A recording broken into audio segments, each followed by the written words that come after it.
अस्सलाम वालेकुम। और हम फिर से आपकी खिदमत में हाजिर हैं। उम्मीद है कि कल भी आपने हमारी वीडियो देखी होगी और पाकिस्तान ने शानदार मुकाबला जीता इंग्लैंड से और अब आज तीसरा मुकाबला है हमारा इंग्लैंड के साथ। तो उसी हवाले से आज फिर हमारी डिस्कशन है और उम्मीद करते हैं कि आपने हमारे चैनल को सब्सक्राइब भी किया होगा, वीडियो को लाइक किया होगा। और उसी हवाले से अब पाकिस्तान की परफॉर्मेंस के ऊपर बात करेंगे, मैच के हवाले से बात करेंगे। पहले मैं आता हूँ, आज हमारे साथ है ज़ीशान और यासिर, और पहले मैं ज़ीशान भाई की तरफ आता हूँ। ज़ीशान भाई, कैसा रहा मैच, आप बताइए। बहुत बाबर आजम की सेंचुरी और उसकी रिजवान की स्ट्राइक रेट इतनी इम्प्रूव कर गई, इस बारे में क्या रहा है आपकी? नहीं, सबसे पहले तो बहुत बहुत मुबारक हो, अच्छा मैच देखने को मिला। और कल पाकिस्तान ने जिस तरह खेला, जैसे कि मैंने कल भी कहा था कि इस ओपनिंग पेयर को बिल्कुल भी डिस्टर्ब करने की ज़रूरत नहीं है। बिल्कुल ऐसे ही। This is the best openers you have in your T20 cricket, ठीक है ना। अगर हम रिकॉर्ड्स में जाके देखें तो एवरेज की बात करें, स्ट्राइक रेट में ठीक है 10-15 का फ़र्क है। शर्जील का स्ट्राइक रेट ज़्यादा है, 150 के स्ट्राइक रेट से उसने किए हैं उसका, लेकिन 20-22 का एवरेज है। लेकिन अगर दोनों के एवरेज की बात करें तो 40+ एवरेज है, बल्कि रिजवान का तो 60+ है उसमें एज एन ओपनर, और अच्छा स्ट्राइक रेट है। तो इनको छेड़ने की ज़रूरत नहीं है। इन्होंने पास्ट में भी हमें मैचेस जितवाए हैं और इस तरह ये भी जितवाए और आगे भी इंशाल्लाह जिताएंगे।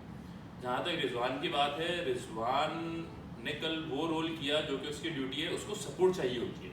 हम बोलते हैं ना कि रिजवान स्लो खेलता है, एशिया कप के फाइनल में स्लो खेला, उसको एक सपोर्ट चाहिए होती है। रिजवान को अगर दूसरे एंड से सपोर्ट मिलती रहे तो रिजवान वो शख्स है कि वो इनिंग को भले स्लो स्टार्ट करता है लेकिन वो जाके उसमें उसके स्ट्राइक रेट को बेटर कर लेता है वो by the end of the innings. अच्छा मैच था। अगर ओवरऑल बात करें तो फील्डिंग में हमने थोड़ी सी परफॉर्मेंस हमारी बुरी थी। हाथों के कुछ हमने बाउंड्रीज भी दी हैं जो कि बचाई जा सकती थी, और खुशदिल ने एक बिल्कुल आसान कैच ड्रॉप किया और जो साबित करता है कि वो टोटली आउट ऑफ टच हैं। अब उनको थोड़ा रेस्ट की ज़रूरत है। इसी हवाले से जैसे मैं आपकी तरफ हूँ कि देखिए, ओपनर्स तो मैंने आपको कल भी हमने ये बात डिस्कस की थी कि नंबर 1 नंबर 4 पोजीशन पे उनकी परफॉर्मेंस, उनकी स्ट्राइक रेट के हवाले से सवालात थे, लेकिन मिडिल ऑर्डर पे तो कई सवालात हैं और वो अभी भी हैं क्योंकि कल उनको मौका ही नहीं मिला। तो आप क्या समझते हैं आज के मैच में या किसी और मैच में, मतलब वो हमारी प्रॉब्लम तो अभी है या वो सॉल्व हो ये चुकी है? भी प्रॉब्लम सॉल्व हो जाएगी। सबसे पहले तो जो बाबर के और रिजवान के जो क्रिटिक्स थे जो पीछे पड़े थे कि ये अच्छा नहीं खेल सकते और इनका स्ट्राइक रेट एवरेज है, सबको कल खामोश करा दिया, फुल सन्नाटा। दूसरा, अब देखें हम ये कहते हैं कि रिजवान स्लो खेलता है तो रिजवान को बाबर की ज़रूरत है और बाबर को रिजवान की ज़रूरत है। ये दोनों एक दूसरे को कॉम्प्लीमेंट करते हैं, इसके बाद ये दोनों अच्छा खेलते हैं। कल जब बाबर ने खेलना शुरू किया तो रिजवान की ऑटोमेटिक शॉट लगना शुरू हुए, तो ये एक दूसरे का साथ होता है। अब इस तरह आगे देखें, अगर ये अच्छा खेलते रहेंगे और जब एक कैप्टन परफॉर्मेंस दे रहा होता है और स्ट्रॉन्ग होता है ना जब टीम में, तो उसके बाकी प्लेयर्स के ऊपर वो कमांड रखता है। अब आप देखेंगे आहिस्ता आहिस्ता जब बाबर फॉर्म में आए ना, हमारी बाकी टीम भी ठीक करेगी इंशाल्लाह, हमारी फील्डिंग में भी, हमारी बॉलिंग में भी और हमारा मिडिल ऑर्डर भी, सब अच्छा रहा। नहीं, लेकिन वो जो एक मसला आपको नजर आ रहा है कि स्पिनर्स के खिलाफ वहीं आसिफ कल हमने देखा कल बाबर ने, हालांकि अब देखिए पहले T20 में बाबर आदिल राशिद की उंगली पे आउट हुए, समझ नहीं सके। कल मुझे पता है बाबर कहाँ नहीं, लेकिन जो है देखो पिच पे टर्न भी ज्यादा नहीं मना नहीं था वो, लेकिन मैं आपसे कह रहा हूँ कि पहले और में आपके जो हमारे मिडिल ऑर्डर में खुशदिल शाह और जो हमारे आसिफ अली हैं, ये जो हम शुरू से डिस्कस करते आ रहे हैं हर जगह और भी कि स्पिनर्स को वो अच्छा नहीं खेलते या उनको मीडियम पेसर ऑफ स्टंप के बाहर इसमें मैं एक बात कहूंगा कि वो मसला आप तो जो मिडिल ऑर्डर की बात कर रहे हैं ना, देखें अभी हमारे पास 7 T20 जिसमें 4 कराची में। आप अभी शुरू में देखें मुख्तलिफ कॉम्बिनेशन ट्राई कर रहे हैं, हमारे पास टाइम है, तो आप जो एंड के मैचेस होंगे ना उसमें हमारा जो हम सारे कॉम्बिनेशन, आसिफ को भी खिला लो, अभी आसिफ को बिठा दिया, खुशदिल को खिला लो, ठीक है ना, दहानी को खिला लो, अभी हम बेस्ट कॉम्बिनेशन ट्राई करने की कोशिश कर रहे हैं और एंड के मैचेस में आप वही कॉम्बिनेशन देखेंगे जो हमने कॉम्बिनेशन वर्ल्ड कप में लेके जाना है और जो खिलाना है।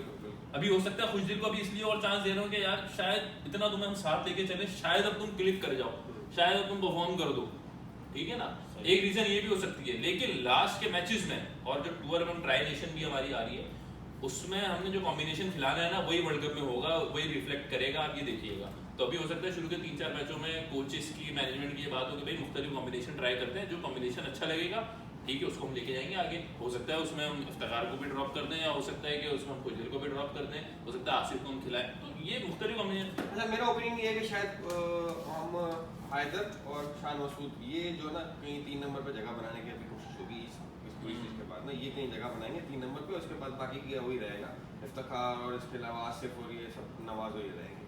तो इंशाल्लाह कल जैसे हमने बात की थी वो, लेकिन वो इत्तेफाक से टीम में जो हमारे कमाल ओपनर से कर दिया कि चीज़ ऐसी जबरदस्त कर ली। आज फिर मैच है तो मतलब आप क्या टीम मैनेजमेंट का क्या माइंडसेट होगा? तीसरे नंबर पे हैदर या शान, आप क्या समझते हैं कौन बेटर है? हैदर अभी कंटिन्यू कर रहे हैं, एक ही मैच हुआ है, इन दोनों को एक ही मैच में चांस मिला है, अभी 2-4 मैचेस हो जाए, इसके बाद फिर आखिरी के 2-4 मैचेस में देखा जाए कि कौन बेहतर रह रहा है तो उसको नंबर 3 पे प्रमोट किया।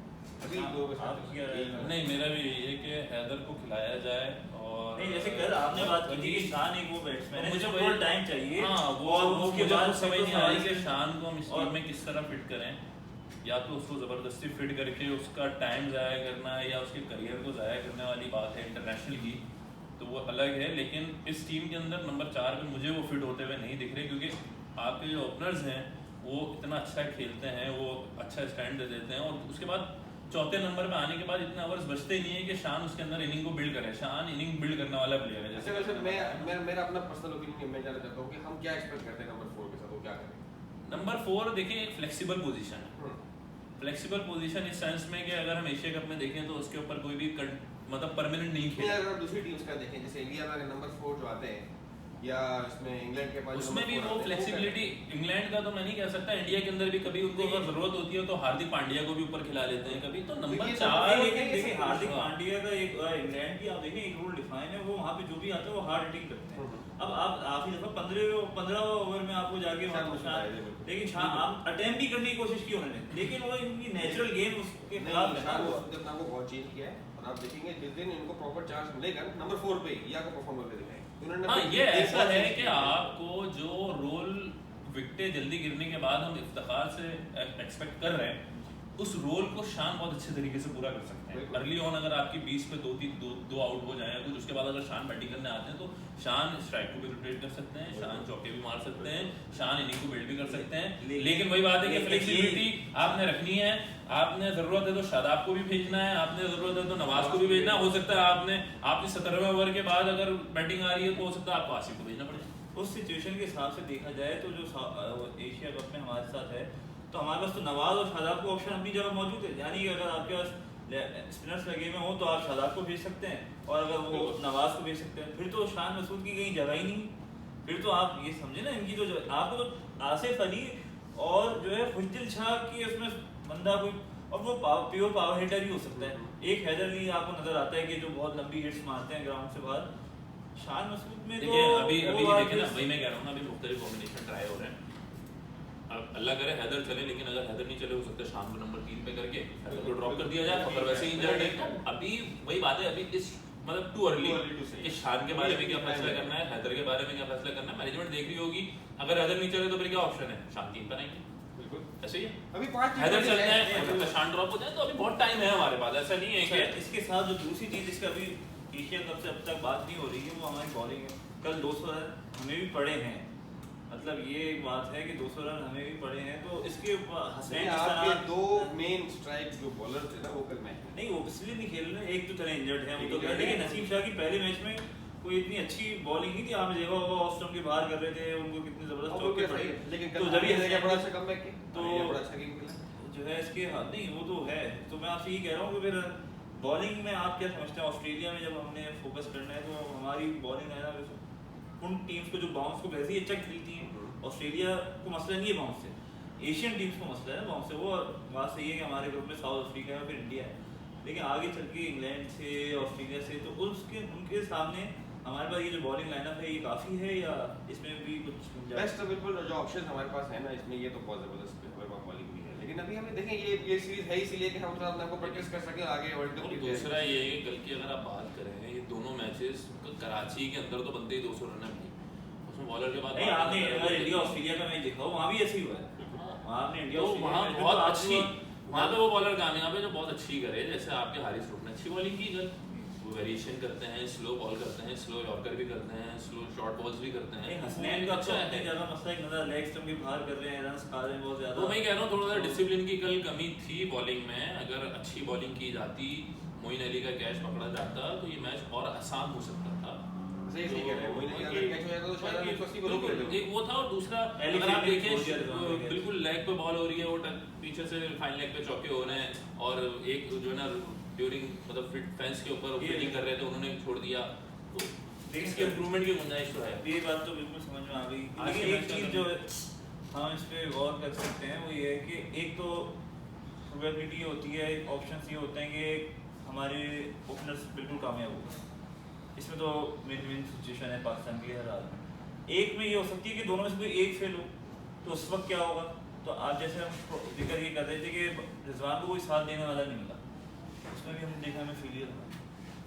तीसरी प्रोबेबिलिटी होती है कि ओपनर फेल हो गए, हो सकता है ना क्रिकेट है, तो उसमें भी हमने देखा हमें, तो एक सिचुएशन में तो हम जीत रहे हैं, लेकिन उसके बाद जो सिचुएशन आ सकती है क्रिकेट में, क्योंकि हर दिन एक जैसा नहीं होता, तो उसमें तो फिर हमारे लिए बहुत बुरा होगा। तो सवाल से तो कोई टीम मैनेजमेंट इस लिहाज से कोई लड़कों की सिलेक्शन करे ना कि जो 3 या 4 जो भाई आपके जो बाकी के मैचेस हैं उसके अंदर आप अपनी ओपनर्स को भी एक एक करके मतलब रिजवान को भी रेस्ट देके बैठे हैं। अगर वर्ल्ड कप में रिजवान इंजर्ड होगा तो आपके पास कौन है?